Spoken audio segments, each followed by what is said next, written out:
tell me, as you see these indictments and you saw this mugshot come out yesterday, what goes through your mind as somebody who has survived communism? Rachel, thank you for having me. I have to tell you, I'm 64. I've experienced a lot. I lived through the most brutal communist regime in China, and I witnessed a lot. And now I will count. One of the darkest moments that I witnessed is the day when the former president of the United States was indicted and mugshot in Georgia prison.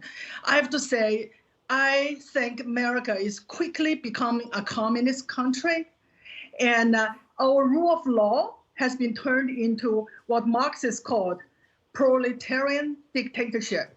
The party in power is after its political oppositions, and it's not just the president, but people like activists, and they are now in jail. They are political prisoners in the free country of the United States. Yes, many of them in solitary confinement. It's really terrible. So there's a lot of people who really don't like Donald Trump. They hate him for a lot of reasons. What's your message to them? Because they seem gleeful about this, but what's the warning to people who maybe don't like Donald Trump, would like to have him not be the next president? Why is what is happening actually bad for them too? Yeah, I have a word for them. Forget about Donald Trump.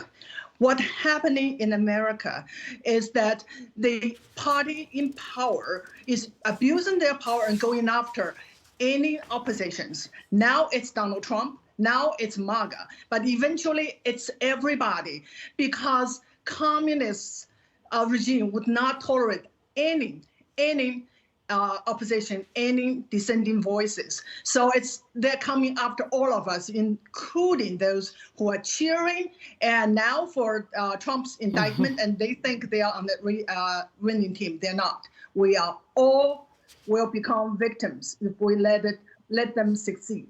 So what's the message for what we should do now as Americans, and maybe even what should conservatives do, as they're the ones who are right now feeling like their point of view, their side is being persecuted? I really have a word for everybody, including the conservatives. Learn a little bit of history and learn a little bit of the Cultural Revolution. What's happening here is a repeat. Only when people understand the history and the nature of what's going on, where they wake up. We are dealing with communism. We are dealing with Marxism, who want to transform our country into a dictatorship. Yeah, you know, Xi, one place people can get started in learning about that history and the history that you lived through, the brutal history of Chinese communism, is through your Twitter. I encourage people to go to your Twitter handle.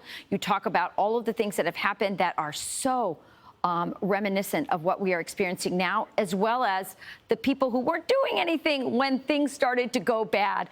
We need to learn from history. Such a great message. Xi, you are a great American. Thank you for joining us this morning.